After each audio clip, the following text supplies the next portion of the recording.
आज की टॉपिक लेते हैं कार्यपालिका। तो कार्यपालिका मीन्स होता क्या है, ठीक है।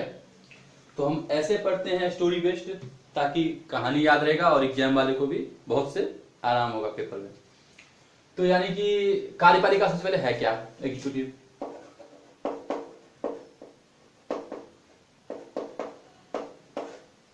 जैसे कहते हैं जगत पालक, तो जगत के पालनहार। यहाँ पे है कार्यपालिका, तो कार्यपालिका तो कौन सा काम, तो यहाँ पे सीधे है कार्यपालिका। तो यहाँ पे ये देखिए, जब हम यहाँ के पे पढ़ रहे हैं बुक वाइज और समझने की कोशिश कर रहे हैं, तो कार्य जैसे ये देखिए, ये घर है, ये घर हो गया, ये हो गया आपका देश, ठीक है। कार्यपालिका समझिए यहाँ, क्योंकि हम बुक के अकॉर्डिंग चल रहे हैं, क्योंकि पेपर में भी और नॉलेज भी अच्छे होने चाहिए। तो टॉपिक है कार्यपालिका, ठीक है। तो डिटेलिंग करते हैं और जैसे जैसे होगा वो हम करते जाएंगे डिटेलिंग। तो जैसे घर में देखिए, घर में क्या होता है, सभी मेंबर होते हैं, ठीक है। ये मेंबर है ABCDEFG, चाहे जो भी हो। और एक मेन क्या होता है, पापा को रख देते हैं फिलहाल, क्योंकि वैसे दूर तक जाए तो दादा दादी सब आ जाएंगे, तो फिलहाल हम एक ही चरण पे देते हैं, क्योंकि यहाँ पे हमें समझना है, ठीक है। तो पापा हो गया, तो इनमें कार्य, इसमें कोई भी काम जो करते हैं तो इनके जिम्मेदार किनके ऊपर रहता है कि कुछ गलत ना हो जाए आपसे, तो सब सही देख रेख करते हैं, यानी कहने का तो। लेकिन अब यहाँ पे देखिए, क्योंकि बहुत सारे हम यहाँ पे कार्यपालिका का मतलब समझे, तो कार्यपालिका का मतलब समझना है। तो यहाँ पे देश का प्रधान जो होता है वो होता है राष्ट्रपति। राष्ट्रपति, देश का प्रधान क्या होता है देश लेवल पे, राष्ट्रपति। तो वैसे कार्यपालिका, अब इसमें यहाँ पे जो राज्यसभा है, ये राज्यसभा है, तो यहाँ पे कुछ भी किसी भी होता है तो विदेशी के लिए, अगर विदेश के या कहीं पे कुछ हो तो इनका जिम्मेदारी किस पे जाता है, इस पे, क्योंकि देश का प्रधान कौन है, राष्ट्रपति। और जैसे यहाँ पे पेरेंट्स पापा, तो मम्मी क्या होता है, प्रधानमंत्री। 1 मिनट के लिए समझ लीजिए, ठीक है, समझ लीजिए। वैसे तो रियल में इनडायरेक्टली चलिए ऐसे समझिए।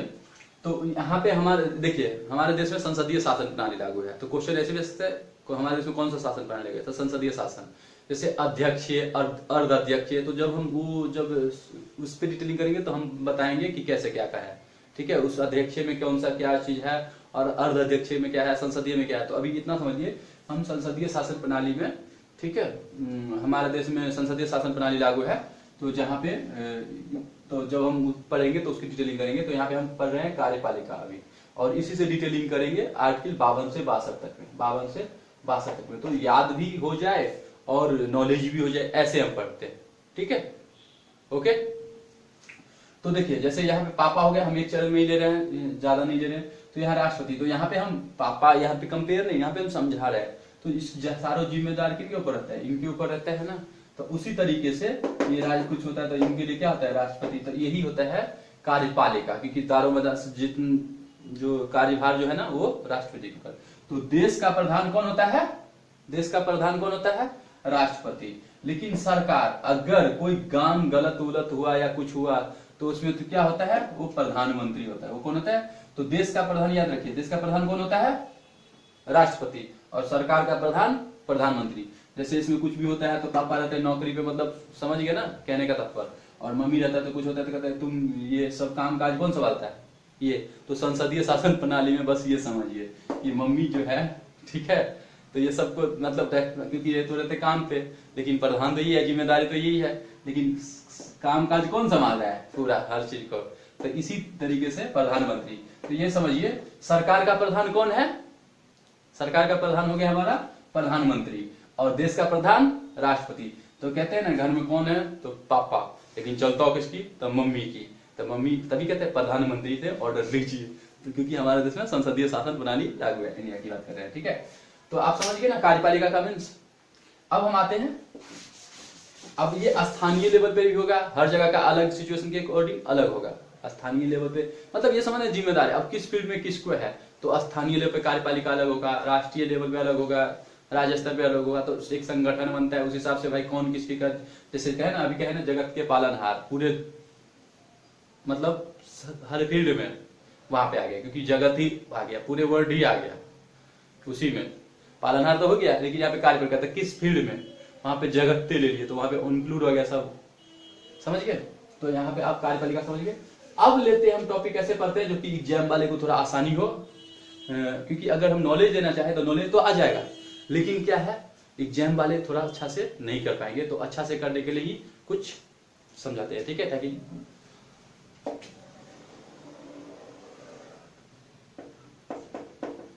राष्ट्रपति आर्टिकल अनुच्छेद 52 से 62, ठीक है, भाग 5 कार्यपालिका, ठीक है। वैसे ज्यादा है यहां से, लेकिन हम यहाँ पे क्या समझ रहे हैं, अभी हम राष्ट्रपति से संबंधित बात करेंगे, तो बस आप इतना लिख लीजिए, भाग 5 राष्ट्रपति 52 से 62 कार्यपालिका, ठीक है, लिख लिए। अब देखिए ऐसे पढ़ेंगे कि अनुच्छेद भी याद रहे और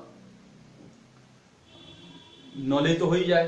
तो यहां देखिए, तो चलिए एक मिनट के लिए लिख लिए, हम थोड़ा समझाने के लिए, क्योंकि आप लोग डायग्राम को बरकरार रखिए। राष्ट्रपति आर्टिकल 52 से 62 में देखिए स्पेशली इसी से संबंधित है। तो 52 भारत का या संघ का एक राष्ट्रपति होगा, भारत का एक, तब जैसे अब यहाँ पे देखिए भारत का एक राष्ट्रपति, जब कहते हैं आप जहाँ पे जैसे पिछले में पढ़े थे हम कि राज्यों जो राजनीतिक समूह, ठीक है, और नागरिक मिलकर क्या कहते हैं राज्य का गठन करते हैं, और बहुत सारे राज्य मिलकर एक संघ का गठन, और संघ से भारत, तो कहते हैं ना, तो भाई एक होना चाहिए, इसका भी एक हेड, तो वही भारत का एक राष्ट्रपति होगा, और देश का प्रधान कौन है, राष्ट्रपति, मतलब प्रथम व्यक्ति, ठीक है, और सरकार का प्रधान प्रधानमंत्री, ये तो याद ही रहेगा। तो भारत का एक क्या होगा, राष्ट्रपति होगा, ठीक है। तो अभी एक बार थोड़ा डायग्राम याद रख लीजिए, वैसे तो याद ही रहेगा, ये सिंपल है। तो जैसे राज्य है, ठीक है, ठीक है, तो इसका सबका एक बना दिया, ठीक है, मतलब कि एक संघ लेवल पे, तो एक भारत का क्या होगा, एक राष्ट्रपति होगा, ठीक है। अब यहां पे है आर्टिकल 53, संघ की कार्यपालिका शक्ति राष्ट्रपति के हाथों में होगी। अब देखिए इस पॉइंट को समझिए, संघ की कार्यपालिका शक्ति, भारत का एक राष्ट्रपति होगा, संघ की कार्यपालिका शक्ति राष्ट्रपति के हाथों में निहित होगी। तो अब देखिए इसमें पॉइंट, इस बात को समझिए। तो कौन कहता है, संघ की कार्यपालिका शक्ति राष्ट्रपति के हाथों में होगी, लेकिन इसका प्रयोग संविधान के अनुसार अपने या और अधीनस्थ अधिकारियों के द्वारा कर पाएगा। यानी यहाँ पे क्या कह रहा है, जैसे अब देखिए संघ के कार्यपालिका शक्ति राष्ट्रपति है, तो कार्यपालिका आप समझ गए, तो उनके ऊपर क्या क्या शक्ति है, तो जब हम राष्ट्रपति की शक्तियां के बारे में पढ़ेंगे तब हम वहां पे कर देंगे डिटेलिंग, ठीक है। क्योंकि यहाँ हम अनुच्छेद आर्टिकल पढ़ रहे हैं, तो आर्टिकल के अकॉर्डिंग हम डिटेलिंग कर रहे हैं, ताकि नॉलेज तो आ ही रहा होगा और ये भी याद हो रहा होगा। तो इस कहानी में तो संघ की कार्यपालिका शक्ति, अब देखिए जो भी काम कहते हैं राष्ट्रपति ने, ये है राष्ट्रपति जो है यहाँ पे इस सब की कार्यपालिका शक्ति, इस सब में कुछ भी करेंगे इसे कैसे है, राष्ट्रपति के हाथों में होगी। लेकिन इस ये कैसे करेगा प्रयोग, तो भाई जो नियम कानून बने हैं उसी के द्वारा करेंगे ना। जैसे मान लीजिए घर है, घर में जो नियम बना है नियम के अकॉर्डिंग करेंगे ना, क्योंकि डायरेक्टली तो अब हर जगह नहीं करेंगे। अब इसको मार दिया ABCD है, पापा ने इसको मार दिया है कि भाई तुम ये काम करोगे, ठीक है, और जैसे तुम वो काम करोगे, तो कल को वो गलत करता है तो हम किसको जिम्मेदार रहते हैं, भाई इसके पेरेंट्स, तो भाई उसके 5-6 होते हैं, 10 होते हैं, एक पेरेंट्स के 10 बच्चे होते हैं, कोई गलत करता है कोई सही करता है, तो गलत भी करता है तो वही जाता है, और सही भी करता है वो यही जाता है। लेकिन गलत को ज्यादा लोग देखते हैं और सही को बहुत कम नहीं देखते हैं। तो वहां पे जैसे 4-5 है, मान लीजिए ABCD, ठीक है। तो यहाँ पे कहता है संघ के संघ की कार्यपालिका शक्ति राष्ट्रपति के हाथों में होगी, ठीक है, लेकिन इसका अपने और अपने अधीनस्थ अधिकारियों के द्वारा करेगा। तो यहाँ पे पॉइंट्स नोट कीजिए, ध्यान रखिए, पॉइंट्स पे ध्यान रखना है। संघ की कार्यपालिका शक्ति राष्ट्रपति के हाथों में होगी और इसका प्रयोग वो खुद या अपने अधीनस्थ द्वारा। तो इन्होंने बोल दिया भाई वहां से ये सामान लाओ, ठीक है, वो लाया, वो कुछ और ले आया, तो भाई अब उसको बदलेगा ना। तो ये चीज, इसीलिए मैंने कहा कि नॉलेज अगर लेना चाहिए तो बहुत हो जाएगा, लेकिन जो आर्टिकल के अनुच्छेद के है ना उसके अकॉर्डिंग पढ़ते हैं, ताकि पेपर में भी आसानी होगा, नहीं तो नॉलेज तो अच्छा हो ही जाएगा, ठीक है। तो यहाँ पे देखिए संघ के रक्षा बलों की कार्यपालिका शक्ति राष्ट्रपति के हाथों में होगी, ठीक है, और इसका प्रयोग संविधान के अनुसार जो कानून बना है उसके अनुसार अपने या अधीनस्थ अधिकारियों के द्वारा करेगा, कि जो बात बोल दिया भाई उस हिसाब से काम करो, ठीक है, या खुद भी कर सकते, ठीक है। अब कहते हैं पूर्वगामी उपबंध, जो पिछले जो अभी जो बात का है, या और भी बहुत सारे जो पूर्वगामी बहुत हो गया, कि पर व्यापकता, ठीक है, पर प्रतिकूल प्रभाव डाले बिना संघ के रक्षा बलों का सर्वोच्च समादेश राष्ट्रपति के हाथों में होगी और इसका प्रयोग विधि द्वारा विनियमित होगा। अब देखिए संघ क्या क्या, अब यही की पॉइंट यहाँ पे देखिए, अब ये पापा है, इसने ए बी सी डी को अपना अपना काम बांट दिया, मान लीजिए, ठीक है, काम बांट दिया है घर में, ठीक है, और सरकार का प्रधान आपको पता है ना, प्रधानमंत्री है, तो मम्मी रखे है, ठीक है। तो अभी हम राष्ट्रपति से संबंधित करें तो राष्ट्रपति की बात करते हैं, ठीक है। तो संघ के रक्षा बलों का दूसरा पॉइंट में क्या, संघ के रक्षा बलों का भी सर्वोच्च समादेश राष्ट्रपति के, भाई तुम ये काम करोगे, तुम ना इसको छोटे को पढ़ाओगे, तुम ये करोगे, तुम इस टाइम पे ये करोगे, ठीक है। अगर कल को ये गलत करता है तो ये काम किस पे सौंपा जाता है, दूसरे को सौंपा जाता है, ठीक है। लेकिन ये चीज क्या है, ये सब कब होगा, ये जो नियम कानून कौन बनाएगा, घर में जो रहते हैं देख रेख जो करते हैं वही तो बनाएंगे ना। तो संसद में सब आ गए ना, सब आ गए मेंबर, सब नहीं हम ये काम नहीं करेंगे, हम वो काम नहीं करेंगे, जैसे वहां पे सिंपल होता है, तो यहाँ पे तो कानून संसद में बनता है, समझ रहे ना आप, समझ रहे हो ना, कि पहले लोकसभा फिर राज्यसभा फिर जाके राष्ट्रपति साइन, समझ गए।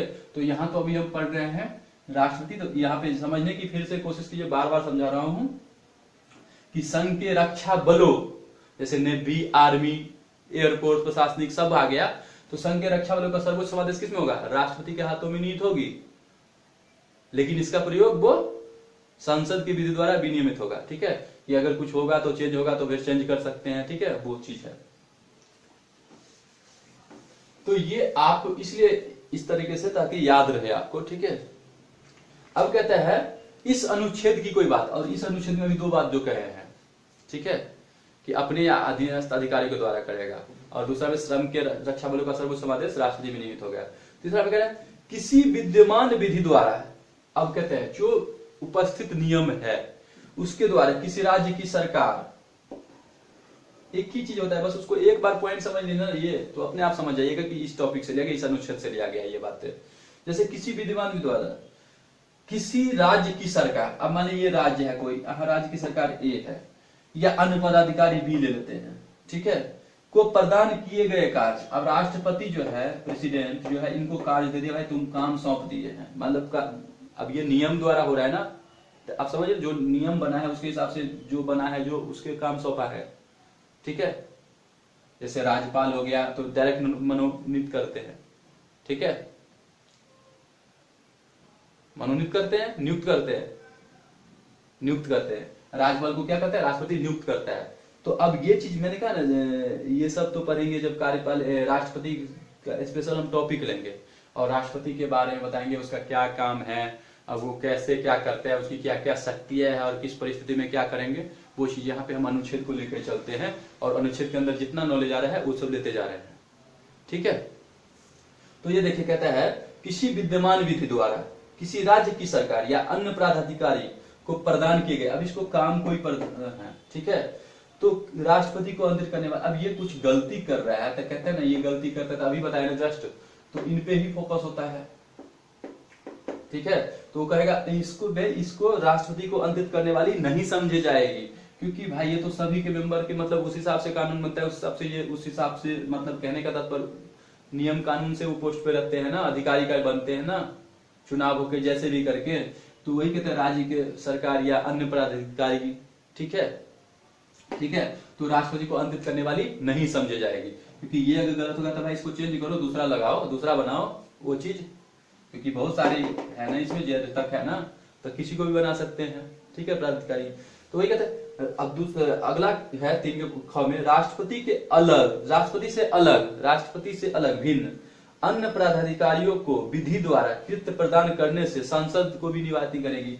अब जो काम सब सौंप दिया है, तो बात में नहीं कहते हैं वहां पे चले जाते हो यार, तो संसद को भी निवारित नहीं करेगी, ठीक है। तो वहां पे जो होगा तो उसका जो नियम जो बना है उसके हिसाब से तो काम होगा ही, तो यही चीज है। तो इनडायरेक्टली आप ये समझिए भारत का क्या होगा, एक राष्ट्रपति होगा, और संघ की कार्यपालिका शक्ति किसके हाथों में होगी, राष्ट्रपति के हाथों में होगी, सुरक्षा बलों सब समझ गए, ठीक है। अब भाई संघ जब बना, तो भाई अब यहाँ पे देखिए निर्वाचन भी होगा, तो यहाँ पे तो घर के मेंबर है, इसमें किसी को तो पापा नहीं बना लेंगे, नहीं समझे? तो यहाँ पे ये कंपेयर सही नहीं रहेगा निर्वाचन में, तो यहाँ पे हम दूसरा कंपेयर लेंगे, तो इसलिए कंपेयर भी होता है, उस हिसाब से समझाया जाए। तो अब देखिए बहुत सारे राज्य हैं, मिलकर संघ का निर्माण किया, और ये राजनीतिक समूह और कौन मिलकर करते हैं? नागरिक मिलकर जो राज्य बनता है, और राज्य से क्या होता है? संघ, मतलब बहुत सारे राज्य मिलकर संघ का। तो हमारा भारत बड़ा है, ठीक है, भारत जैसे आर्टिकल 1 में भारत राज्यों का संघ होगा, ठीक है। तो यहाँ पे देखिए भारत का एक राष्ट्रपति होगा, संघ की कार्यपालिका शक्ति राष्ट्र के प्रति क्या होगी, और ये हो गया। अब इसके बाद भाई निर्वाचन भी होना चाहिए। तो कहा ये तो ठीक है, लेकिन निर्वाचन कौन बनेगा इसमें से?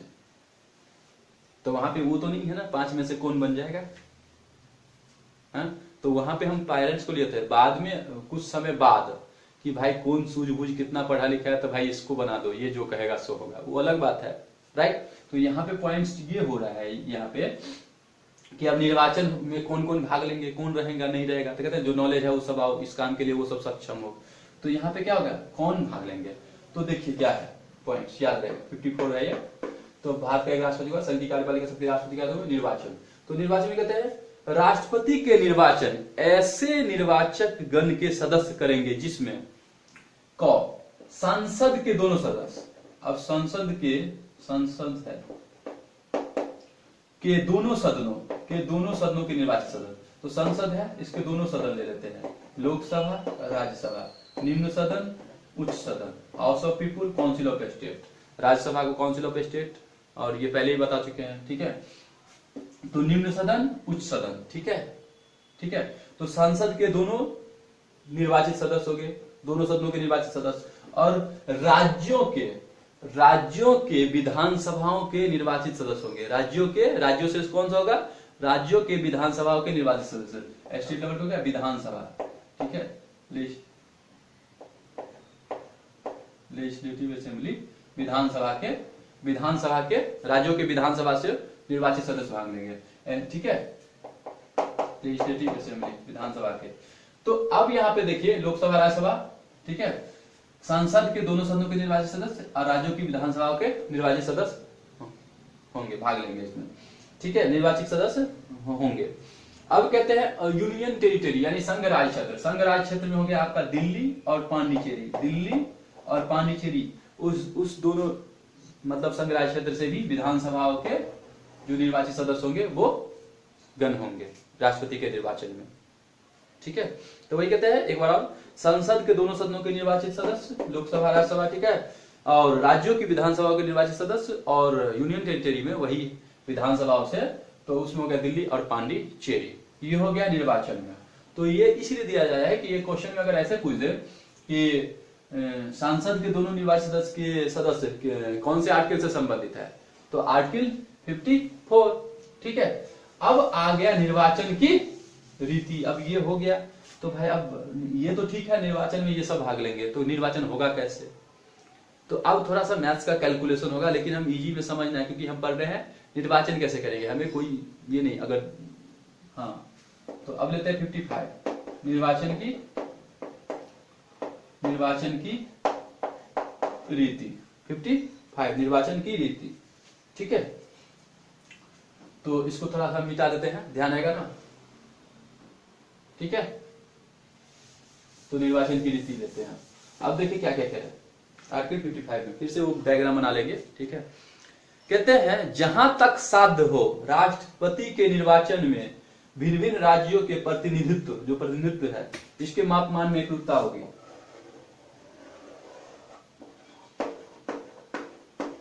ये सब क्या है? राज्य है। ये सब क्या है? राज्य है। ये सब क्या है? राज्य है, ठीक है। तो कहते हैं जहां तक संभव हो, साध्य हो राष्ट्रपति के निर्वाचन, और राष्ट्रपति का निर्वाचन की रीति है कैसे होगा? तो कहते हैं जहां तक साध्य हो, ठीक है, भिन्न भिन्न राज्यों के प्रतिनिधित्व में एक रूपता होगी। एक रूपता मतलब कोई भी भेदभाव नहीं, एक रूपता से होगा, ठीक है, सिस्टमेटिक, ठीक है। दूसरा पॉइंट में क्या है देखिए, राज्यों में आपस में ऐसी एक रूपता तथा समस्त जितने भी राज्य है और संघ लेवल पे 2 सदन है, क्योंकि इसमें यहाँ पे एक सदस्य की बात करें तो यहाँ पे सभी राज्यों को एक तरफ समझ लीजिए विधानसभा के हैं, ये स्टेट लेवल पे ये विधानसभा है, ये स्टेट सब है लेकिन इसमें विधानसभा के निर्वाचित सदस्य सब है, राइट, समझने के लिए। और इसमें दो होगा और यूनियन, क्योंकि इसी में होगा ना कहीं, क्योंकि इतना ही है तो इसी में दो लोकसभा राज्यसभा है, ठीक है।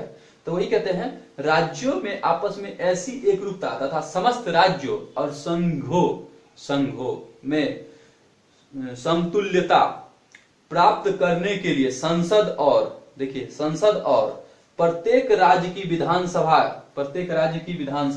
समझ रहे ना, का प्रत्येक निर्वाचित सदस्य ऐसे निर्वाचन में जितने मत देने का हकदार है उसकी संख्या इस रीति से होगा। कहते हैं सभी के बस इतना याद रखें कि सभी के राज्यों की विधानसभाओं और संघ के, ठीक है, संघ के सांसद के जो है सब में क्या होगा, समतुल्यता होगा। तो इसमें कहते हैं इसमें किसके कितने मत होंगे इस रीति से हम निर्धारित करेंगे। तो अब आ गया कैलकुलेशन पे ध्यान दीजिएगा, ठीक है, कैसे होता है। तो देखिए सबसे पहले राष्ट्रपति का निर्वाचन अप्रत्यक्ष रूप से करते हैं, क्योंकि देखिए यहां पे ये नागरिक है, नागरिक जो है MLA और MP को सिलेक्ट करते हैं, ठीक है। विधानसभा पे लेवल होता है तो मेंबर ऑफ लेजिस्लेटिव असेंबली, और MP मेंबर ऑफ पार्लियामेंट उच्च सदन निम्न सदन। अब इसमें भी होता है विधान परिषद और विधानसभा, लेकिन अधिकतर राज्यों में विधानसभा है, ठीक है। तो आप यहाँ पे ये याद रखिए कि ये आपका मेंबर ऑफ पार्लियामेंट हो गया, ये जैसे संसद हो गया, संसद है, संसद में बस इतना याद रखिए आप, ये लोकसभा, ये राज्यसभा, ये सब MP हो गया, इसमें जो बैठने वाले होंगे ना वो MP हो जाएंगे, ठीक है। और इसमें जो हो गया जो राज्यों की विधानसभा में वो हो जाएगा MLA, member of legislative assembly, ठीक है, मेंबर ऑफ लेजिस्लेटिव असेंबली और मेंबर ऑफ पार्लियामेंट। तो यहाँ पे अब देखिए क्या कह रहा है, नागरिक हम लोग डायरेक्ट देते हैं राष्ट्रपति को, नहीं ना, यहाँ राष्ट्रपति, ठीक, प्रेसिडेंट, ठीक है। तो यहाँ तो हम डायरेक्ट नहीं दे रहे हैं, MLA MP बनाते हैं। फिर ये लोग अप्रत्यक्ष रूप से, मतलब ये लोग करते हैं चुनाव इनका राष्ट्रपति का, तो हम लोग तो इनडायरेक्ट गए ना यहाँ पे। तो अगर देखिए तो एक तरफ से कर तो रहे हम ही लोग चुनाव राष्ट्रपति का, लेकिन इनडायरेक्ट। तो इससे कहता है राष्ट्रपति का चुनाव क्या होता है, अप्रत्यक्ष रूप से करते हैं। तो नागरिक तो नहीं, लेकिन यहाँ पे तो देखिए हम लोग अगर इनको चुने, ये इनको चुने, तो इनडायरेक्टली हम ही नहीं इनको चुने हैं, राइट। तो यहाँ पे देखिए, तो ये नहीं बोलना है, तो यहाँ पे ये बोलना है कि क्वेश्चन में ऐसे बोलता है राष्ट्रपति का निर्वाचन अप्रत्यक्ष होता है, ठीक है, अप्रत्यक्ष रूप से, ठीक है, अप्रत्यक्ष होता है। और कैसे कैसे होता है, तो पॉइंट के अकॉर्डिंग पढ़ते हैं ताकि ध्यान रहे। तो इतना ध्यान रहेगा, ठीक है। अब कहता है ध्यान से, कहते हैं किसी राज्य की, तो यही सब जो भाग लेते हैं MLA MP सब, ठीक है, और 2 यूनियन टेरिटरी है जिसमें दिल्ली और पांडिचेरी है, ठीक है। अब कहते हैं किसी राज्य की विधानसभा के प्रत्येक निर्वाचित सदस्य, अब देखिए यही कैलकुलेशन थोड़ा सा समझ लीजिए, अपने समझ लीजिएगा, किसी राज्य की विधानसभा के प्रत्येक, यहाँ पे कंडीशन याद रखिए, प्रत्येक है, एक नहीं है, प्रत्येक है निर्वाचित सदस्य, यहाँ पे एक एक करके भी आप सेटअप कर सकते हैं। तो प्रत्येक निर्वाचित सदस्य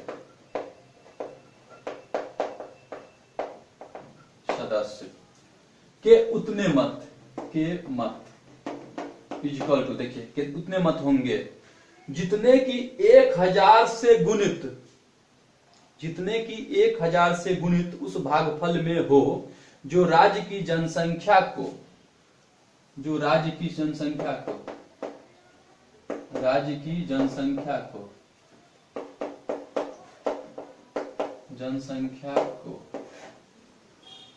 जनसंख्या को, ठीक है, उस विधानसभा के निर्वाचित और उस राज्य के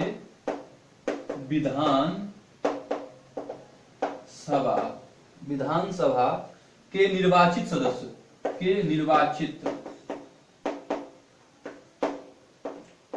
सदस्यों की कुल संख्या।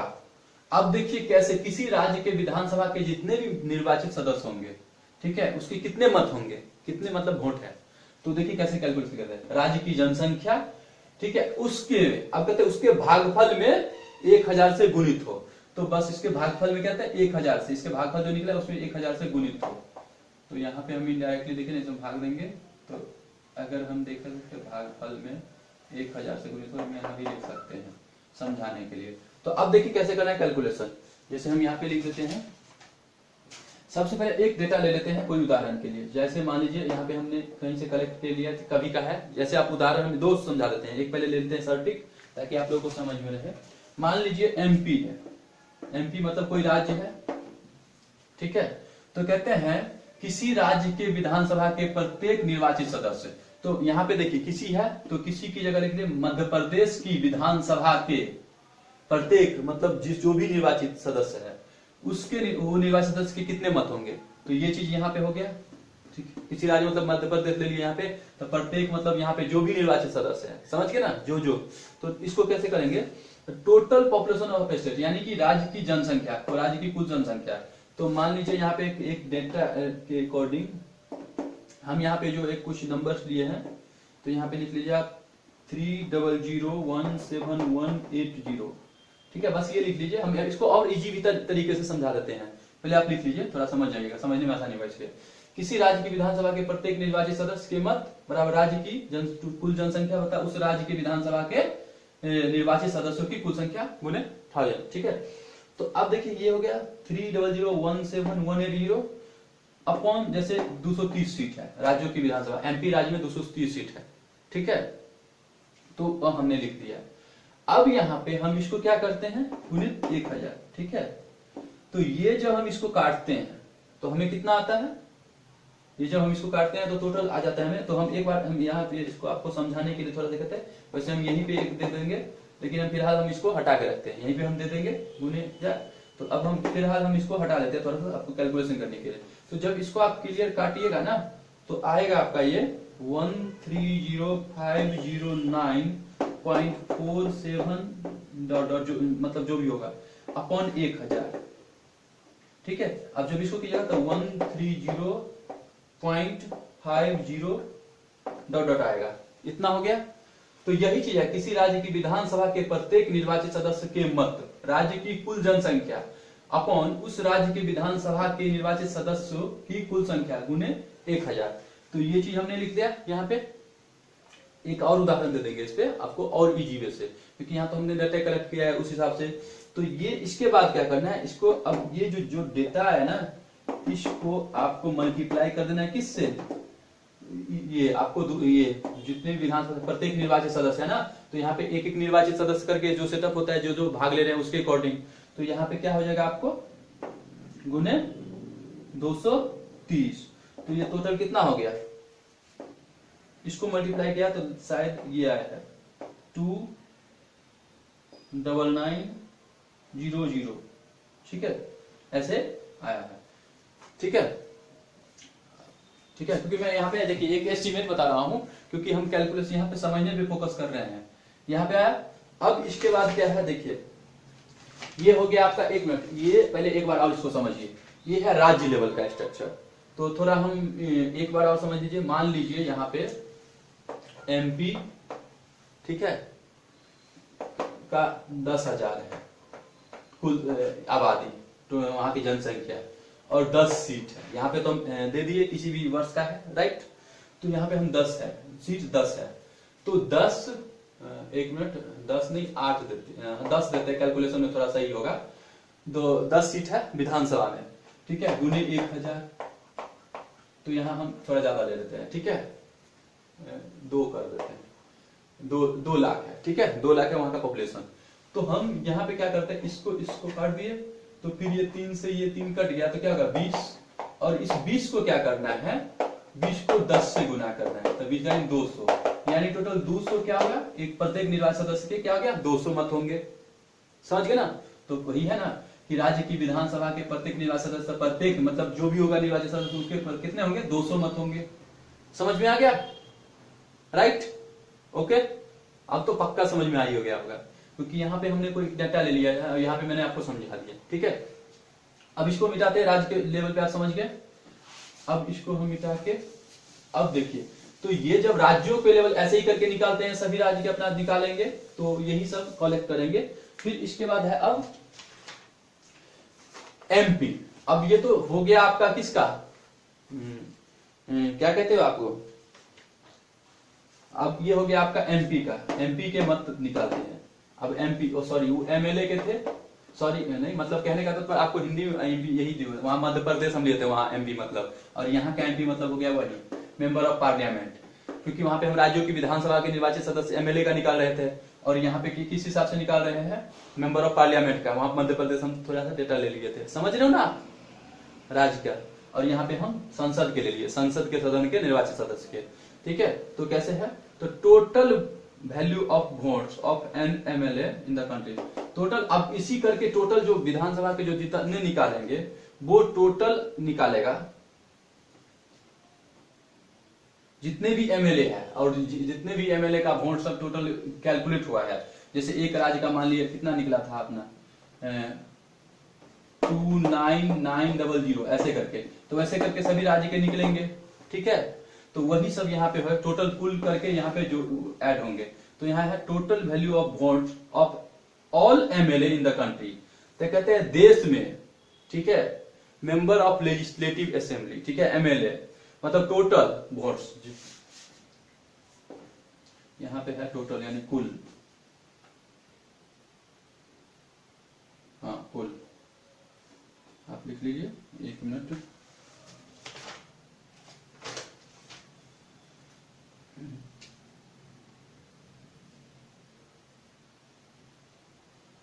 हाँ देखिए, कहते हैं यहाँ पे पॉइंट्स में देखिए, संसद के प्रत्येक सदनों के प्रत्येक निर्वाचित सदस्यों के मत की संख्या होगी जो खंड क ख में है के अधीन राज्यों के विधानसभा के सदस्यों के कुल मतों की संख्या।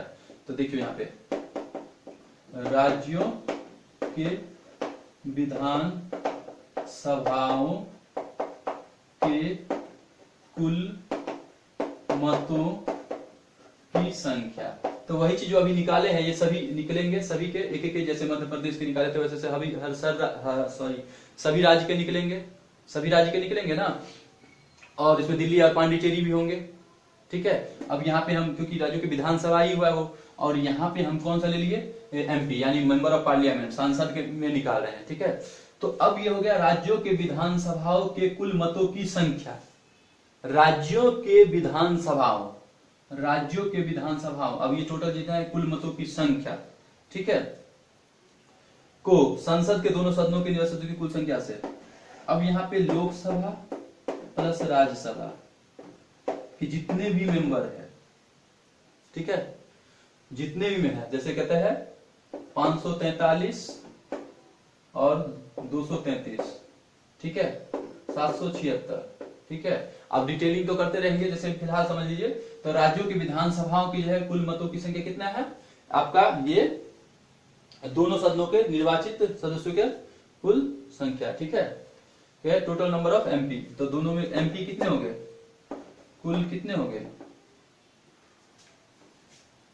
आपके, टोटल नंबर ऑफ एमपी यानी मेंबर ऑफ पार्लियामेंट कितने में हो गए, जितने भी मेंबर है कुल, लिख लीजिए ना आप एक बार, दोनों सदनों के सदस्यों की कुल संख्या से भाग देने पर संसद के, यहाँ पे लिख लीजिए संसद के दोनों सदनों के, दोनों सदनों के। तो यहाँ पे आप समझने के लिए लीजिए ना, क्योंकि देखिए आप लोग जब डायग्राम याद है तो आप यहाँ पे ये समझ गए कि कैसे निकाला जाता है कैलकुलेशन, बाकी तो आप लोग बुक तो सबके पास होते हैं और समझने के लिए हर जगह से होता है। तो यहाँ देखिए राज्यों के विधानसभाओं के कुल मतों की संख्या जो ऐसे निकाले हैं, और यहाँ पे लोकसभा में जितने मेंबर है और राज्यसभा में यानी एमपी हुए वो मेंबर जितने भी है सदस्य, ठीक है। अब उसी में कौन किसका अर्हत है, योग्यता है, तो हम राष्ट्रपति की डिटेलिंग कर रहे हैं, उसी के अकॉर्डिंग चल रहे हैं निर्वाचन में। तो ये जो है आपका ये सब क्या होंगे कि इसमें ऐसे निकलेंगे एमपी में, ठीक है। जैसे वहां से कलेक्ट होके यहाँ पे आ गए एमपी में, ठीक है। एमपी मतलब कौन सा है, यहाँ पे एमपी मतलब मेंबर ऑफ पार्लियामेंट बोल रहे हैं, क्योंकि वहां पे हम एमपी बोले थे इससे पिछले, इसका मतलब मध्य प्रदेश राज्य की एक मैंने लिख लिया था डेटा, और उसके बाद आपको एक उदाहरण ये भी समझा दिए थे कुछ ऐसे करके, ठीक है, क्योंकि 2 लाख लेकर के ऐसे करके डिवाइड करके समझा दिए थे, और यहाँ एमपी यानी मेंबर ऑफ पार्लियामेंट की ले रहे, ठीक है। तो समझने पे थोड़ा कहानी बार बार इसीलिए देखा था कि ध्यान रहे, ठीक है। अब है आपका, अब इसका कैसे निकालेंगे, तो देखिए जैसे अब देखिए हम एक डेटा देते हैं समझने के लिए, तो राज्यों की विधानसभा के कुल मतों की संख्या, तो टोटल मान लीजिए यहाँ पे टोटल वैल्यू ये निकला है, मान लीजिए ये 2012 का डाटा है, तो 549474, ठीक है, 549474, ठीक है। कहते हैं total votes of all MLA in the country, ठीक है। ये हो गया आपको कितना, इतना टोटल मतलब कितना हो गया, जैसे अभी कहे ना टोटल जितने भी मत आया था वो आ गया इतने, ठीक है, समझने के लिए। तो अब देखिए क्या होता है इसमें, इसको अपॉन कर दीजिए किससे, अगला पॉइंट में अगर रख दीजिए वोट का, तो लोकसभा और राज्यसभा कितना हो गया आपका, ये 543 प्लस 235, तो ये हो गया आपको 549474 अपॉन 776, ठीक है। अब इसको जब काटते हैं ना तो ये बनता है सम, जो भी हो 708, क्योंकि ये मैंने लिया है। अब थोड़ा सा समझ लीजिए, मान लीजिए ये 29900 जो था और ऐसे करके 2000 करके ये सब था, इस सबको ऐड करके टोटल कितना हो गया, इतना, ठीक है। सब अपना अपना निकाल रहे हैं। इसके बाद जितने भी लोकसभा में सदस्य है और राज्यसभा में, उसके मेंबर के जो है आप यहाँ पे नीचे कर दीजिए, और इसके बाद जो भाग दिए तो कितना हो गया ये, और जैसे उसमें किए थे मल्टीप्लाई, वैसे टोटल यहाँ पे निकाला जाएगा। जो ये टर्म आया जैसे उसमें निकाले थे वैसे ये 708 है, इस 708 को क्या कीजिए 776 से मल्टीप्लाई कर दीजिए। जैसे मान लीजिए इस सब को कैलकुलेट करके हमें आया 200, ठीक है, 200 आया, और यहाँ पे मान लीजिए यहाँ पे 4 मेंबर है, यहाँ पे 3 मेंबर है, ऐसा लिख 6 और 4 देते हैं। लोकसभा में 6 है और मान लीजिए राज्यसभा में 4 है, तो कितना हो गया 10, तो 200 बट्टे कितना हो गया 10, तो ये 20 हो गया। यहाँ पे समझने के लिए फोकस कीजिए, ठीक है, क्योंकि आपको दोनों समझा रहे हैं। अब इस 20 को क्या कीजिए आप, किस पे, इससे मल्टीप्लाई कर दीजिए, यानी 10 से, तो कितना हो गया, तो यहाँ पे हम 200 लिए ना, यहाँ पे ऐसा करते हैं 40 ले लेते हैं, तो 10 ले लिए तभी तो हो गया, तो फिर यहाँ पे 40 हो जाएगा। बात एक ही है, बात वही है, समझ में वही है, समझ में थोड़ा सा रुकिए, आपको एक समझ गए हैं तो इसको थोड़ा सा और इजी कर देते हैं। ये देखिए 29,900 है, ठीक है, वैसे ही सब में समथिंग समथिंग आएगा। इस टोटल का आप यहाँ पे लिख दे राज्यों के विधानसभा के कुल मतों की संख्या, तो टोटल को अगर हम बात कहते तो 29 plus 35 plus 32 plus dot dot dot सब में जीरो, मतलब जो भी है 00 मतलब जो भी है ये लगा दिए हमने, एक हिडन में ले रहे हैं, ठीक है, समझने के लिए। इसके बाद हमने क्या किया, ये जो है 543 प्लस 233 है, तो यहाँ हम 8 और 7 ले लेते हैं, 8 और 7 ऐसे 8 प्लस 7, तो यहाँ से एक बार और देखिए, तो ये मान लेते हैं हम जोड़ के हमें आ गया 300, ठीक है, और ये हो गया यहाँ पे मान लीजिए 15, तो 15 दूनी कितना हो गया 30, यानी 20 हो गया है, 15 दूनी 30 0, ठीक है, ये होगा ना, ठीक है। अब इसको क्या करना है, इस 20 को 15 से मल्टीप्लाई करना है, 20 को क्या करना है 15 से मल्टीप्लाई करना है, तो 15 फिर ये वही हो गया पॉइंट्स। तो ये आप समझना पड़ेगा आपको कि यहाँ से आप कैलकुलेशन, क्योंकि हम डेटा वही हिसाब से ले रहे हैं, क्योंकि वही आ रहा है, क्योंकि कैलकुलेशन का चक्कर है, क्योंकि हम यहाँ पे ये प्रोसेस समझ रहे हैं ना कि हम कैलकुलेशन समझ रहे हैं। जब हम मैथमेटिक्स के टॉपिक करते हैं तो वहां पे हम कैलकुलेशन समझते हैं हल करने के लिए, तो प्रोसेस आपको ध्यान रहेगा, मेरे हिसाब से आप लोग समझ गए होंगे। वैसे अगर दिक्कत हो तो 2-3 एग्जाम्पल इसीलिए दे दिए हैं मैंने, ठीक है। तो इस तरीके से अब इसको मल्टीप्लाई कर दिए तो कितना हो जाएगा total value of the total, ठीक है, value of the vote of an MP, तो ये कितना हो जाएगा कि निर्वाचित सदस्य के, तो ये हो जाएगा आपका 3 जैसे हो गया। अब कहते हैं ये हो गया, अब इस दोनों को ना जोड़ दीजिए आप, ठीक है, कितना था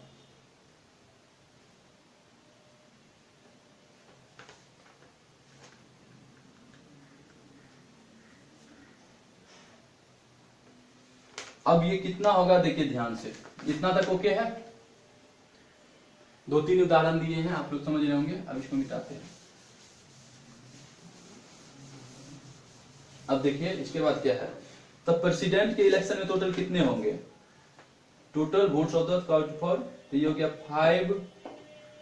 549408 प्लस अभी जो निकला है, जैसे इसका है 449,408, 449408 हम एक समझा रहे हैं अभी के लिए, समझ गए।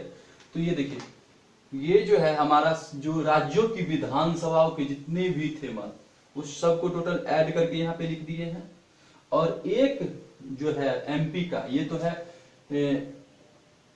ऑल एमएलए का ऐड करके लिखा है, क्योंकि एक एक एमएलए करके हमने निकाल करके ऑल एमएलए का निकाला था ऐड करके इतना, ठीक है, यही है ना, हाँ जो भी है 549 है, ठीक है, ऑल एमएलए का निकाला था यहाँ पे, ठीक है, मतलब जितने भी है राज्य, सभी राज्य से ये जितने भी राज्य है सभी राज्य से हमने निकाला था ये इतना, और मतलब जो भी निर्वाचित सदस्य के, और इसमें कितने निकाले थे ध्यान से देखिए, ये था एमपी का, ये एमपी यानी मध्य प्रदेश नहीं, यहाँ पे हम यहाँ पे लिए थे मेंबर ऑफ पार्लियामेंट का, तो मेंबर ऑफ पार्लियामेंट के जो बात कर रहे हैं यहाँ पे, तो मेंबर ऑफ पार्लियामेंट के कितने निकला था, जैसे 300 निकला था ना, जैसे मल्टीप्लाई करके जैसे उसमें निकला था एक एक करके, आप समझिए थोड़ा सा, क्योंकि मैं 2-3 इसलिए कह रहा हूँ कि क्योंकि हर एक का माइंड अलग अलग हुआ और समझने वाले समझ गए होंगे, ठीक है।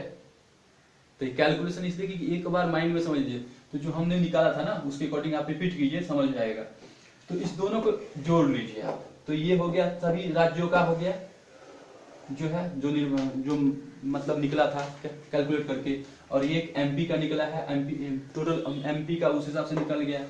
अब ये चीज जो हो गया दोनों को जोड़ दिए तो टोटल कितने हो गया आपको 3988882, ये टोटल मान लीजिए, ये क्या है टोटल, दोनों को ऐड कीजिएगा ना आप, ठीक है, 8 8 16 हो जाएगा, ठीक है, कुछ ऐसे ही है, ये 4 है इधर, 49 इधर है 49474। तो ये देखिए, ये आप ना इधर मत देखिए, क्योंकि आपको मेन कैलकुलेशन करना है अपने ऊपर पे, आपको डेटा कोई भी लेना है, क्योंकि आपको एग्जैक्ट डेटा लेना है।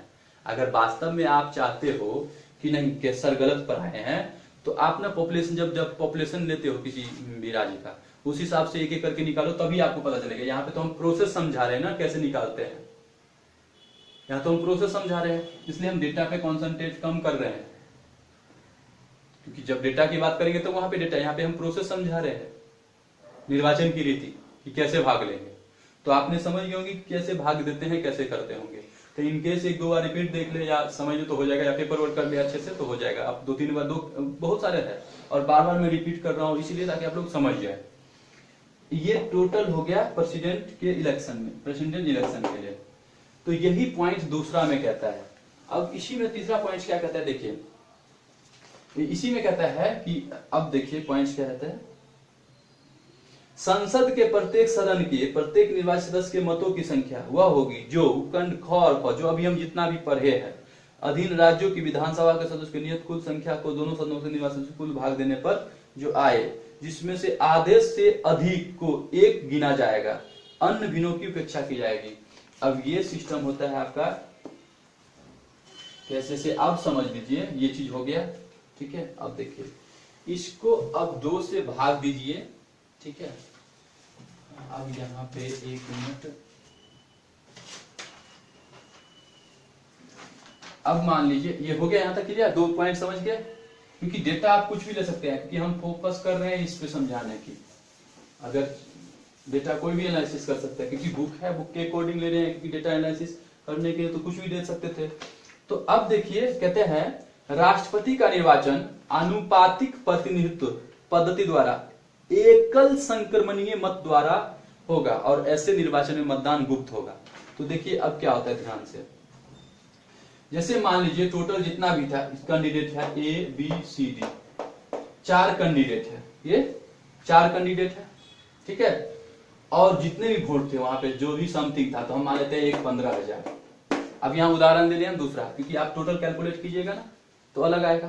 तो यहाँ हम मान लीजिए 15,000 ले लेते हैं, 15,000 ले लेते हैं, क्योंकि कहते हैं ना डेटा एनालिसिस, वो आप यहाँ पे ये समझिए कि मान लीजिए 4 निर्वाचित, 4 है यहाँ पे निर्वाचित सदस्य, इसमें से कौन से बनेगा, वैसे आप E दे दीजिए, F दे दीजिए, G दे दीजिए, H दे दीजिए, जितना दे दीजिए। तो हम 4 से समझा रहे हैं, आप समझ जाइएगा, क्योंकि प्रत्येक का सिस्टमेटिक है, जितने भी निर्वाचित सदस्य भाग लेंगे तो ऐसे ही छटते जाता है।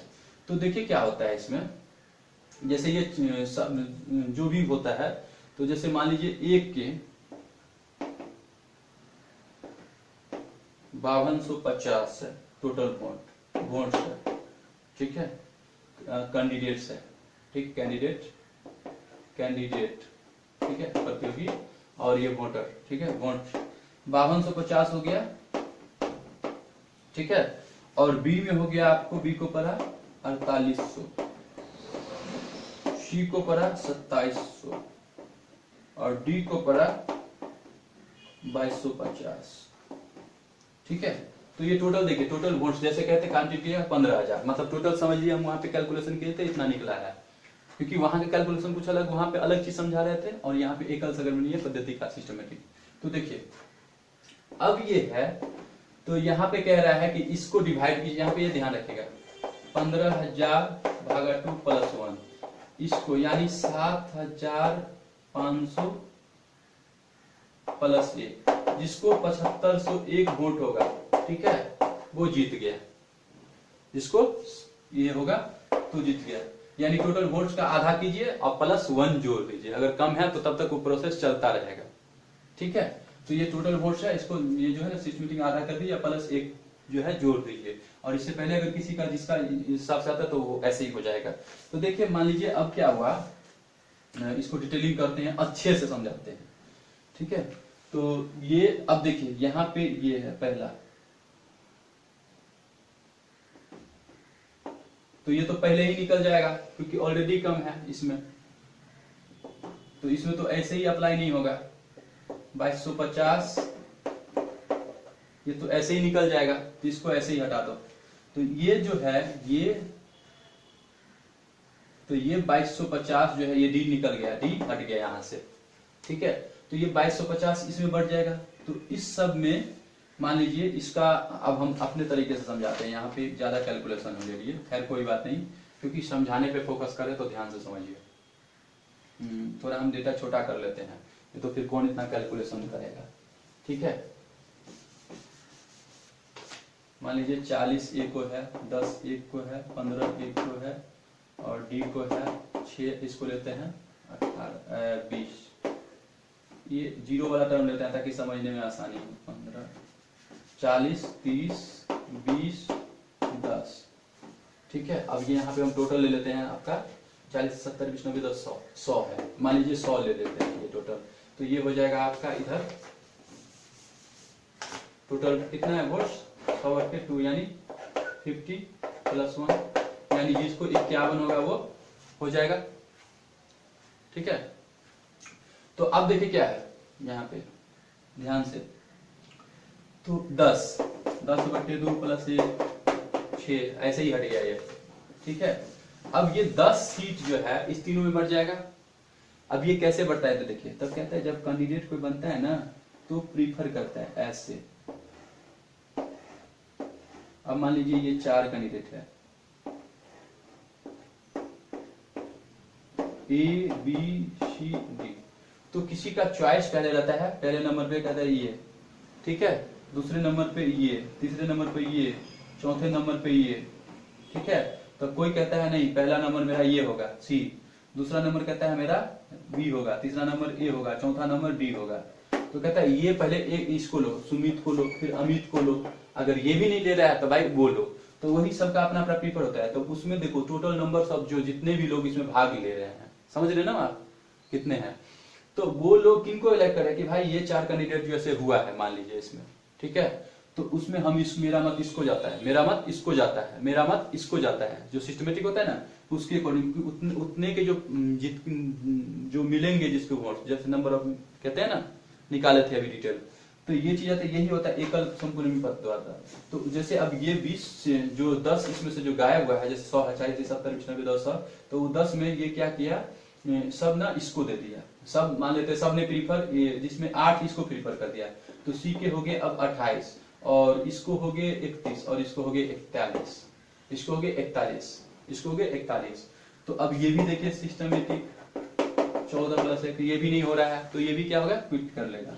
अब इसमें से कितना बचा 15, कितना हुआ टोटल, तो ये कितना हो गया 41 और 31 कितना हो गया 40 से 72 28, तो ये 28 सीट।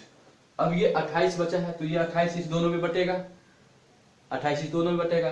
तो अब देखिए यहाँ पे ये वाला फॉर्मेट आना है, यानी 51 प्लस 50 प्लस जाना चाहिए कि आधे से कम में एक जोड़ दिया जाता है।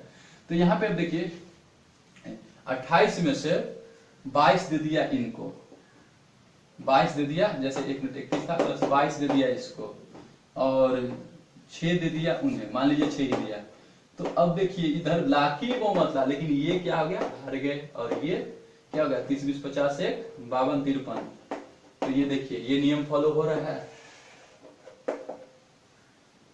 तो कौन सा बना प्रेसिडेंट, बी। तो ये एकल संस्कृति और ये गुप्त होता है। तो देखिए क्या होता है, आपको इसमें कुछ खास आती नहीं है, आपको ये था कि भाई आखिर जानने की इच्छुक होते भाई होता कैसे है।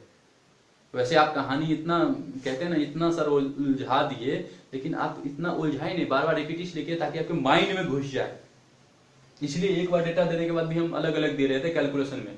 तो यहाँ मैथमेटिक्स जब पढ़ेंगे तो मैथमेटिक्स की डिटेलिंग करेंगे, यहाँ तो हम समझने में फोकस करें थे, डेटा कुछ और भी ले रहे थे। जैसे अभी समझ लीजिए 15,000 18,000, एक्चुअल तो आप लोग गणना पॉपुलेशन इसके अकॉर्डिंग कीजिएगा।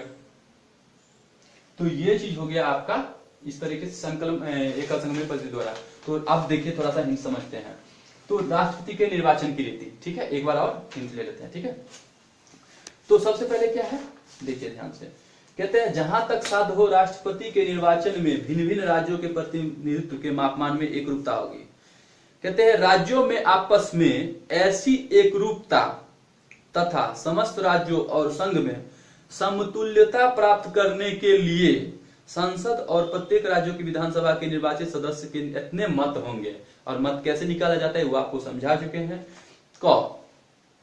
किसी राज्य की विधानसभा के प्रत्येक निर्वाचित सदस्य के उतने मत होंगे जितने की 1000 से गुणित, अब तो माइंड में ऐसे ही आता जाएगा कि कहां पे गुना रखने का विभाग, गुणित उस भागफल में हो जो राज्य की जनसंख्या को उस विधानसभा के निर्वाचित सदस्यों की कुल संख्या से भाग देने पर आए। विधानसभा में कितने मेंबर है, नीचे से भाग देते हैं, ठीक है, समझ में ना।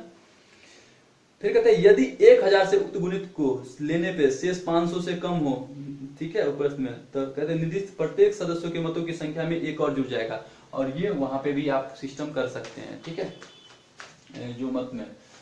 अब ये है संसद के प्रत्येक सदन के प्रत्येक निर्वाचित सदस्य के मतों की संख्या वह होगी जो कण क और ख के अधीन राज्यों की विधानसभाओं के निर्वाचित सदस्यों के लिए नियत कुल मतों की संख्या को संसद के दोनों सदनों के निर्वाचित सदस्यों की कुल संख्या से भाग देने पर आए, जिसमें आधे से अधिक को एक गिना जाएगा और की उपेक्षा की कहते हैं अनभिन्नों की उपेक्षा की जाएगी। मतलब चलो ठीक है, तो ये चीज कैलकुलेशन समझ गए। और तीसरा पॉइंट है आपका चौथा, राष्ट्रपति का निर्वाचन अनुपातिक पद्धति द्वारा एकल संक्रमणीय पद्धति, और मैंने बता दिया क्या होता है, ठीक है, द्वारा। और ऐसे निर्वाचन में मतदान गुप्त ही होता है, हम लोग कहाँ कैलकुलेशन में इतना फर्क होता है, ठीक है। अब कुछ खास नहीं था, आपको डेटा होना चाहिए, बस इस फॉर्मूला पे पुट कर दीजिए, बस निकल जाएगा।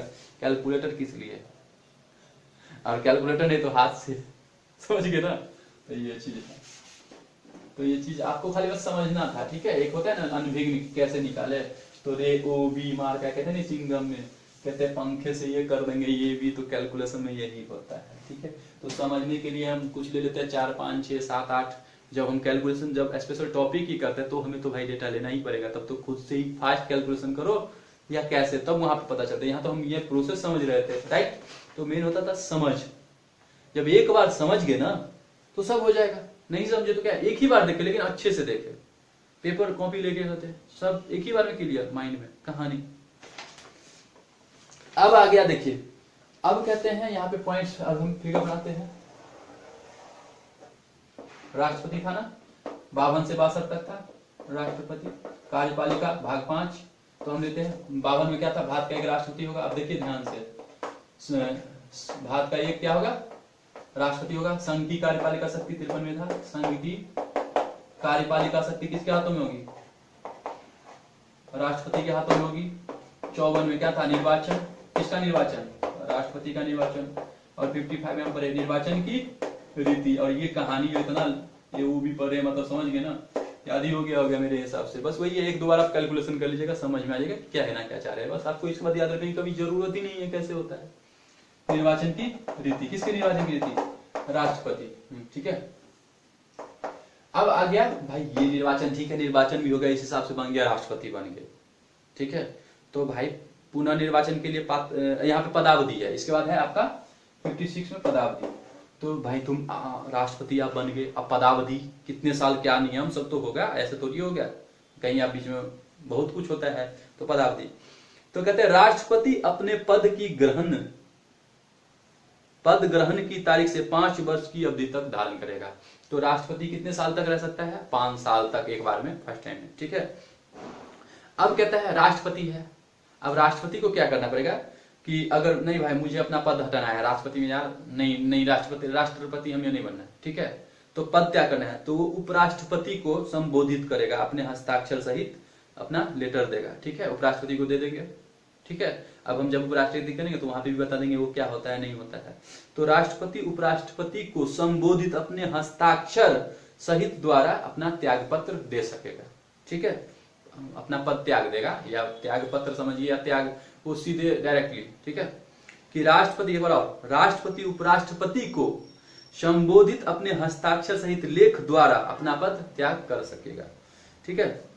दूसरा ख में, संविधान में, अगर भाई तुम राष्ट्रपति तो बन गए हो, राष्ट्रपति तो बन चुके हो, अब क्या है, संविधान का नियम कानून सब जो बना है उसका तुम उल्लंघन करोगे, तुम जो चाहे सो कर दोगे, तो फिर कहते हैं तब आप पर महाभियोग प्रक्रिया चलाएगा, जो अनुच्छेद 61 में है, याद रखिएगा। कहते हैं राष्ट्रपति पर महाभियोग प्रक्रिया चलाने की प्रोसेस कहां पे, तो यहाँ पे एक प्रोसेस है राष्ट्रपति की पदावधि। तो पदावधि में आप 5 वर्ष तक ग्रहण कीजिएगा, आपको अगर पद त्याग करना है तो उपराष्ट्रपति को दे सकते हैं, और कुछ आपने गलती किया, मतलब संविधान का अतिक्रमण किया, तो आपको अनुच्छेद 61 के द्वारा हम महाभियोग चला देंगे, तो आप हट जाइएगा, क्योंकि वहां पे महाभियोग ऐसे ही थोड़ी चलाएगा, वेरिफिकेशन सब कुछ होगा। तो वहां जब महाभियोग की अभी हम जस्ट करेंगे, तो वहां पे जब ही हम महाभियोग की करेंगे तो वहां तो हम करेंगे ना, ये रुक जो रहा है ना लाइव वाले में थोड़ा सा हो जाता है, कोई नहीं। अब कहते हैं तीसरा, राष्ट्रपति अपने पद की अवधि समाप्त हो जाने पर भी तब तक पद धारण करता रहेगा जब तक उत्तराधिकारी पद ग्रहण धारण नहीं कर लेता है। अब देखिए 5 साल की अवधि पूरा हो चुका है और राष्ट्रपति का अभी नियुक्ति नहीं हुआ है, तो तब तक भी वो पद पे रहेगा राष्ट्रपति। अब देखिए यहाँ पे कहते हैं खंड तुम, यहाँ पे कहते ये जो बातें जो अभी हुआ है राष्ट्रपति से पदावधि से संबंधित के अधीन उपराष्ट्रपति को संबोधित त्यागपत्र की सूचना उसके द्वारा लोकसभा के अध्यक्ष को तुरंत दी जानी चाहिए। अब मान लीजिए राष्ट्रपति जो अगर बाई चांस त्यागपत्र दे दिया है किनको, उपराष्ट्रपति को, अब वो जो है इनको तुरंत लोकसभा को सूचित करना होगा कि राष्ट्रपति अब आज से मतलब अपना त्यागपत्र दे सके है, आप दूसरा लोकसभा जल्दी से आप लोग राष्ट्रपति चुनिए। तो फिर वही नियम प्रोसेस जो होगा, कैसे क्या होगा राष्ट्रपति के निर्वाचन में, आप समझ रहे हो ना कि कैसे प्रक्रिया होता है, किस हिसाब से। नहीं तो तब तक क्या करता है, राष्ट्रपति के रूप में उपराष्ट्रपति काम करता है, ठीक है, अगर वो चल जा चुके हैं तो, अगर नहीं तो वो तब तक कर सकता है, इनकेस कोई ऐसी आफत हो जाए जिससे नहीं हो तो वो तब तक रहेंगे, ठीक है। तो वही कह रहा है राष्ट्रपति अपने पद की अवधि समाप्त होने पर भी, ठीक है, तब तक पद धारण करता रहेगा जब तक उसका उत्तराधिकारी अपना पद धारण नहीं कर लेता है, और ये बात उनको तुरंत बताना पड़ेगा, ठीक है।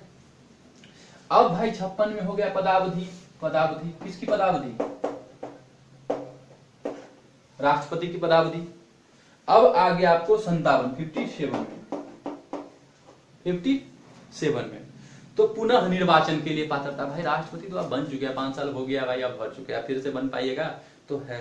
कहते हैं कोई व्यक्ति जो राष्ट्रपति के रूप में पद धारण करता है या कर चुका है, ठीक है, इस संविधान के अनुबंधों के अधीन रहते हुए उस पद के लिए पुनर्निर्वाचन का पात्र होगा। तो कहता है कोई ये पुनर्निर्वाचन के लिए पात्रता, लिखिए पुनर्निर्वाचन के लिए पात्रता। इसमें ना वो सेट है ना लिमिट, इसके कारण ये प्रॉब्लम इशू होता रहता है कभी कभी, ठीक है। तो कहता है राष्ट्रपति वही है किसके पुनर्निर्वाचन के लिए पात्रता, कितना है 57 में, ये किसकी, राष्ट्रपति के पुनर्निर्वाचन के लिए पात्रता। तो कोई व्यक्ति जो राष्ट्रपति का पद धारण कर चुका है और संविधान में जो उपबंध है उसके अधीन ये फिर से यह पुनर्निर्वाचन के लिए पात्रता हो सकता है, फिर से बन सकता है, ठीक है। अब आते हैं भाई, इतना हो गया तो भाई योग्यता, राष्ट्रपति तो ठीक है, ये सब ठीक है, राष्ट्रपति भी बन गए, निर्वाचन हो गया, निर्वाचन की रीति सब कुछ हो गया, निर्वाचन की रीति, सब कुछ हो गया। अब है भाई योग्यताएं, क्वालिफिकेशन क्या है, अर्हताएं। तो कहते हैं निर्वाचित होने के लिए अर्हताएं, निर्वाचित होने के लिए अर्हताएं, क्वालिफिकेशन। अब कहते हैं भाई तुम एलिजिबल हो या नहीं हो, तो ये चीज बात करते हैं। तो कहते हैं कोई व्यक्ति राष्ट्रपति निर्वाचित होने का पात्र तभी होगा, पहला भारत के नागरिक हो। सबसे पहले तो आप भारत के नागरिक हो, मान लीजिए ये है भारत, ये क्या है भारत, इसके नागरिक हो। सबसे पहले आप क्या हो, भारत के नागरिक हो। क्या हो, भारत के नागरिक हो। और 35 वर्ष की आयु पूरा कर चुका हो, ठीक है, मतलब 35 वर्ष की आयु पूरा कर चुका है और 35 साल आपका, ये समझिए ना, आप नागरिक है ये, और 35 वर्ष भी हो चुका है, याद रखिएगा, हो रहा है 35 वर्ष में चले नहीं है, हो चुका है, तो टेंस नहीं पढ़ रहे हैं हम, समझिए ना। और लोकसभा का सदस्य निर्वाचित होने के लिए अर्हित हो। तो ये तो क्वालिफिकेशन लोकसभा में क्या क्या चाहिए वो तो हम बता देंगे उस समय। तो यहाँ पे कहते हैं लोकसभा का सदस्य, और ये मेंबर यानी लोकसभा यानी मेंबर ऑफ पार्लियामेंट में क्या होता है, लोकसभा और राज्यसभा होता है ना, तो आप लोकसभा में, ठीक है, लोकसभा का सदस्य निर्वाचित होने के लिए आपके पास योग्यता है। तो आप क्या है, ये अगर इतना गुण है, आप लोकसभा, ठीक है, लोकसभा में निर्वाचित होने के लिए अर्हताएं हैं, और आपका 35 वर्ष हो चुका है, ठीक है, और क्या है, हाँ भारत का आप नागरिक है, तो आप क्या है, भारत के राष्ट्रपति पे बन सकते हैं, ठीक है। लेकिन कोई व्यक्ति जो भारत सरकार के या किसी राज्य के, तो भारत सरकार हो गया, या इसमें बहुत सारे राज्य हैं, भारत है, इसमें बहुत सारे राज्य हैं, या राज्य की सरकार के अधीन उक्त सरकारों में से किसी के नियंत्रण में किसी स्थानीय या अन्य पदाधिकारी के कोई पद आप एक्स का लाभ धारण करता है, तो राष्ट्रपति निर्वाचित होने के लिए पात्र नहीं होगा। लेकिन कहते हैं हम राष्ट्रपति तो है ही, राष्ट्रपति भाई, राष्ट्रपति प्रेसिडेंट, लेकिन हमें भाई कुछ और भी बनना है, ठीक है, राज्य की सरकारें या किसी अन्य अधिकारी, ठीक है, प्राधिकारी, या देश लेवल पे या राज्य लेवल पे, तो आप राष्ट्रपति नहीं है, समझ गए ना। तो वही कहते हैं राष्ट्रपति कोई दूसरा लाभ का पद धारण नहीं कर सकता है, ठीक है। अब है जब इतना हो गया तो अब कहा गया, ये हो गया निर्वाचित होने के लिए अर्हताएं यानी क्वालिफिकेशन, अर्हताएं 58, 59। और जब इतना हो गया तो 59 में देखिए क्या है, तो भाई आप राष्ट्रपति बने हो, राष्ट्रपति राष्ट्रपति राष्ट्रपति, ठीक है। तो शर्तें भी होगा कुछ, तो कहते हैं देखिए, राष्ट्रपति संसद के किसी सदन का या किसी राज्य के विधानमंडल, राज्य के विधानमंडल में वही आता है विधानसभा और विधान परिषद, कुछ ही राज्यों में विधान परिषद है, 4, 5, 6 राज्य में, ठीक है, और बाकी विधानसभा। तो ऐसे समझिए ना, अब यहाँ पे पहले लिखते हैं पद के लिए शर्तें, पद के शर्तें, पद के शर्तें, किसके पद के शर्तें, तो अभी हम राष्ट्रपति से संबंधित पद है, तो राष्ट्रपति के पद के शर्तें होगा।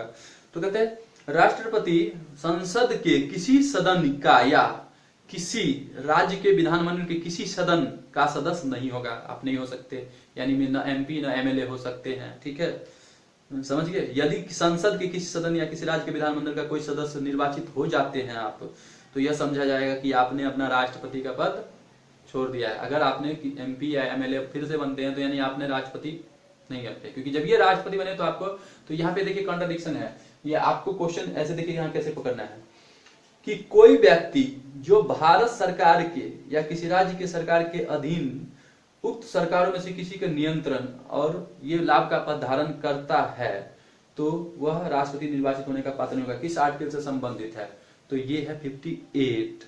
और यहाँ पे देखिए ध्यान से, वो करता है, धारण करता है, तो वो नहीं होगा, ठीक है। और यहाँ पे देखिए पद के शर्तें में भी ये बात है, लेकिन इसमें क्या है, वहां पे ता है, अब यहाँ होता है, यहाँ पे कह रहा है किसी राज्य की संसद के किसी सदन या राज्य के विधानमंडल या कोई भी सदस्य आप नहीं, अगर निर्वाचित हो जाते हैं तो आप अपना पद धारण कर दिया जाएगा। दूसरा, राष्ट्रपति अन्य कोई लाभ का पद धारण नहीं करेगा, करेगा।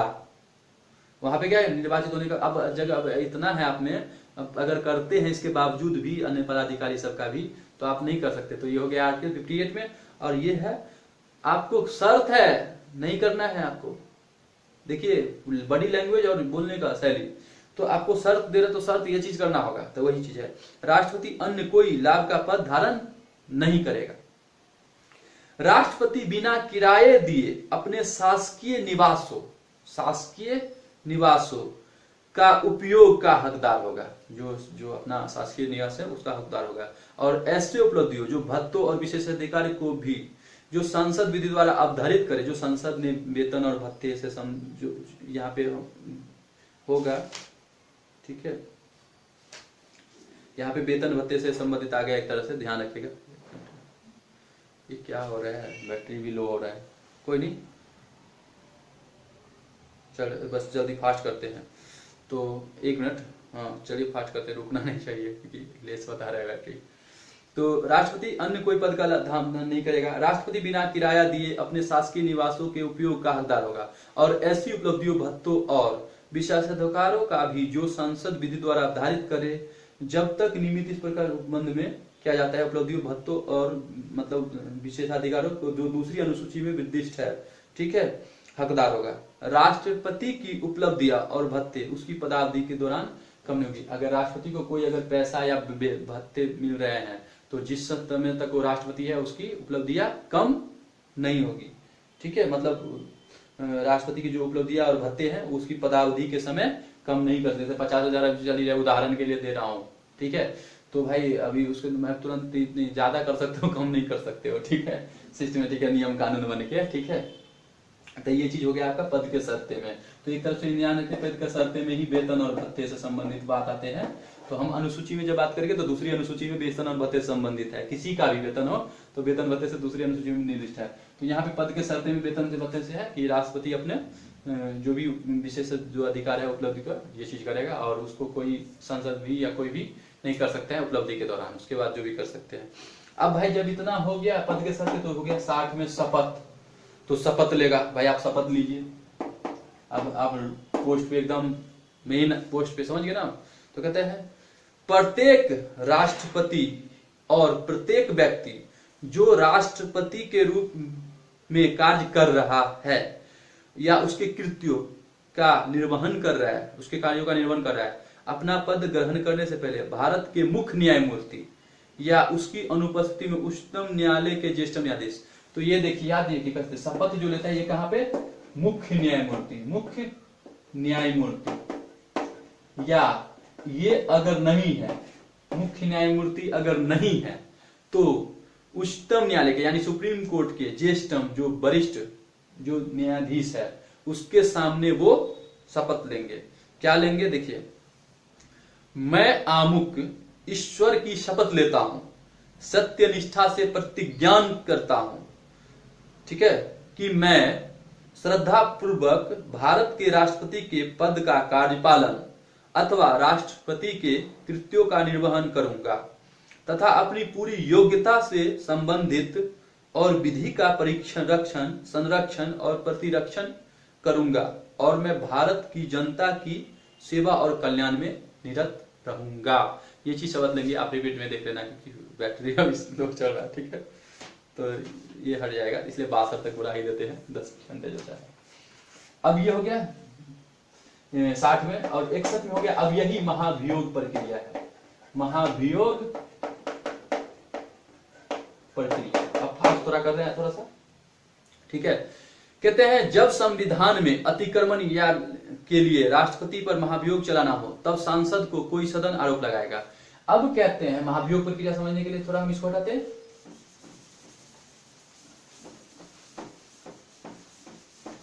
आर्टिकल 61 है शपथ के बाद, 61 में है महाभियोग प्रक्रिया, ठीक है, महाभियोग प्रक्रिया। तो कहते हैं जब संविधान के अतिक्रमण मतलब कुछ कानून उल्लंघन कर दिए और महाभियोग चलाना हो, ठीक है, तो उसके लिए देखिए क्या होगा। तो कहते हैं तब संसद का कोई सदन, तो संसद जो है, संसद है, इसके 2 सदन होते हैं, लोकसभा, राज्यसभा, इसका कोई भी सदन आरोप लगाएगा, ठीक है, ऐसा कोई आरोप तब तक नहीं लगाया जाएगा जब तक कि, अब देखिए आरोप तो लगाएगा पहले राष्ट्रपति पर, अगर महाभियोग चलाना है तो दोनों में से कोई सदन एक जो है आरोप लगाएगा संसद के। तो लोकसभा राज्यसभा की बात हो रहा है, संसद है तो आप समझ जाइएगा। तो कहते हैं ऐसा आरोप लगाने की प्रस्तावना किसी ऐसे संकल्प में अंतर्विष्ट नहीं है, ठीक है, जो कम से कम 14 दिन की ऐसी लिखित सूचना के दिए जाने के पश्चात प्रस्तावित किया है। तो कम से कम 14 दिन, कम से कम 14 दिन लिखित पहले, सबसे कम 14 दिन पहले लिखित सूचना देने का प्रस्ताव पारित करेगा, ठीक है, जिस पर उस सदन की कुल सदस्य संख्या का कम से कम 1/4 सदस्य, जैसे मान लीजिए लोकसभा है तो इसका 1/4, 4 में से 1, ठीक है, 1/4 सदस्य हस्ताक्षर करके कहेगा हाँ भाई ये गलत है, राष्ट्रपति क्या है, गलत है, मतलब ये कुछ अतिक्रमण कर रहा है, इसके ये मिला है, वो मिला है, फलना चिलना ढिमकाना जो भी हो ये मिला है, और अपना प्रकट करता है। अब ये अगर ये लगाया है तो इसका 1/4 सदस्य होना चाहिए, और ये लगाया है तो इसका 1/4 सदस्य होना चाहिए, कम से कम 14 दिन पहले, याद रखिएगा, कम से कम 14 दिन पहले, 14 दिन पहले। अब कहते हैं, ठीक है, उस सदन की कुल सदस्य संख्या के कम से कम 2/3 बहुमत का ऐसा संकल्प पारित किया नहीं हो। अब कहते हैं उस सदन के, अब देखिए यहां पे ये सब हो गया, कहते हैं उस सदन की कुल सदस्य संख्या, जितना भी सदस्य है उसकी, उस सदन की कुल सदस्य संख्या का कम से कम 2/3 बहुमत, मतलब 3 में से 2, यहाँ पे ये हस्ताक्षर और ये 2/3 बहुमत, ठीक है, उस सदन की कुल सदस्य संख्या के 2/3, कम से कम 2/3 बहुमत ऐसा द्वारा संकल्प पारित नहीं किया गया है। अब कहते हैं तीसरा, जब आरोप संसद के किसी सदन द्वारा इस प्रकार लगाया गया है तब दूसरा सदन उस आरोप का अन्वेषण करेगा या कराएगा। तो इसने लगाया आरोप तो ये अन्वेषण कराएगा, और इसने आरोप लगाया तो ये अन्वेषण कराएगा, ठीक है, और ऐसे अन्वेषण में उपस्थित होने का, अपना प्रतिनिधित्व कराने का, तो कह रहे भाई ये जब तक अन्वेषण यानी जांच पड़ताल जब तक ये कर रहा है तो वो जांच पड़ताल करेगा, ये लगा रहा है आरोप तो ये जांच पड़ताल करेगा। तो इस प्रति राष्ट्रपति को अधिकार है कि आप अपना अन्वेषण मतलब जांच पड़ताल करवा सकते हैं कि आप पर ऐसा ऐसा मतलब सिस्टमेटिक हो रहा है, तो आप जो है बचाव में जो भी करना है वो आप कर सकते हो, प्रतिनिधित्व कराने में राष्ट्रपति को अधिकार होगा अपना।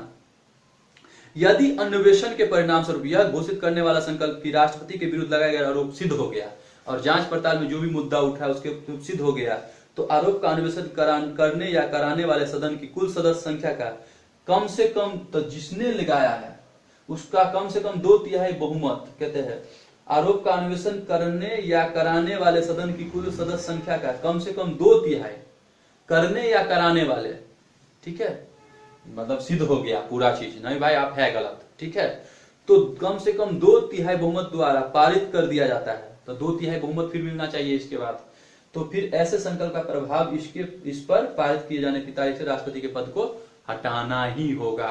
तो 2/3 बहुमत इसके बाद जब हो गया, अन्वेषण कराने के बावजूद भी जिसने किया है या करवाया है, तो 2/3 बहुमत हो गया, तो क्या होगा, राष्ट्रपति को पद रिक्त, और उसके बाद तब तत्काल समझते हैं ना क्या सिस्टमेटिक होता है, हाँ, तो उपराष्ट्रपति में भी डिटेलिंग करेंगे। तो 62 ले लेते हैं, अब ये तो समझ गए।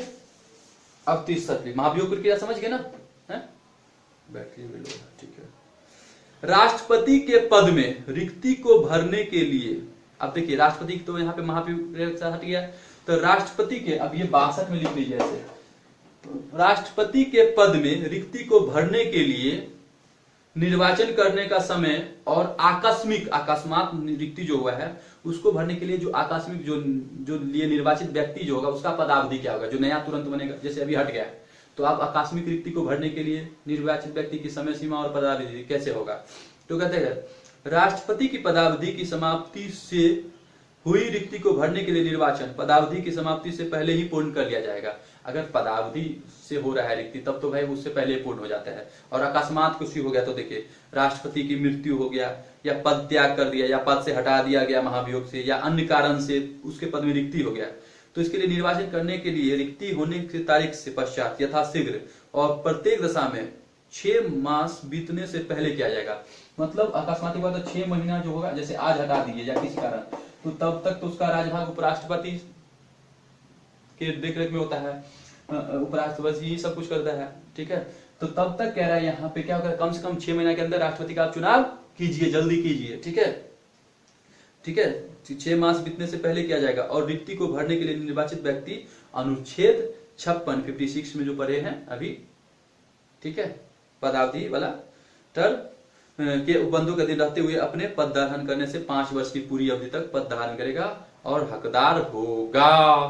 ठीक है, अब जब ये पूरा हो गया, जब फिर राष्ट्रपति बन गया, तो वहां से फिर पदावधि की बात है ना, तो बस वो नियम के अकॉर्डिंग चलता ही रहेगा। तो ये क्या हो गया, आकस्मिक जो रिक्ति हो गया ना, या जैसे हटाया, तो खुद से हुआ है तो उसे पहले पूर्ण कर लिया जाएगा, और खुद से नहीं हुआ है, खुद से नहीं हुआ है, हटाया गया है, तो कम से कम 6 महीना बीतने से पहले ही पूर्ण कर लिया जाए। ठीक है, और जब हो गया तब है अब उसके जो है पदावधि जो है आप सबके फिर वही होगा आर्टिकल 56 में जो अनुबंधित है 5 साल तक रहिएगा। ठीक है, तो ये 52 से 62 तक आप क्या करना है, इसको आप स्ट्रक्चर बेस पे ऐसे पे 52 से 62 तक लीजिएगा, जैसे भाग 5 कार्यपालिका राष्ट्रपति। ठीक है, आप लोग समझ रहे हो ना, और आर्टिकल 52 से 62 तक, और 52 भारत का एक राष्ट्रपति होगा, फिर जनसंघीय कार्यपालिका, और ये डायग्राम आपको याद है, और ये कहानी को आपने हो सकता है एक बार में नहीं समझे हो, एक मेरे हिसाब से तो समझ गए होंगे, इनकेस कोई भी अगर नहीं समझे, क्योंकि डायग्राम वही है, बस समझने कहानी ध्यान रखना है। तो 1 बार 2 बार और 3 बार अगर रिपीट देखते हो तो उस कहानी याद रहेगा, और ये आपको नोट्स का काम करेगा। ठीक है, तो इससे आपको देखिए इस एग्जाम की भी प्रिपरेशन अच्छे से हो रहा है, और आप समझ भी अच्छे से रहे हो। ठीक है, क्योंकि अब बैटरी भी लो हो रहा है। ठीक है, तो यही चीज होता है कि सब कुछ समझाने की क्लास चल रहा हो, जिस हिसाब से सब कुछ देखना पड़ता है। ठीक है, तो ये हो गया आपका 52 से 62। ठीक है, कार्यपालिका। ठीक है, ओके।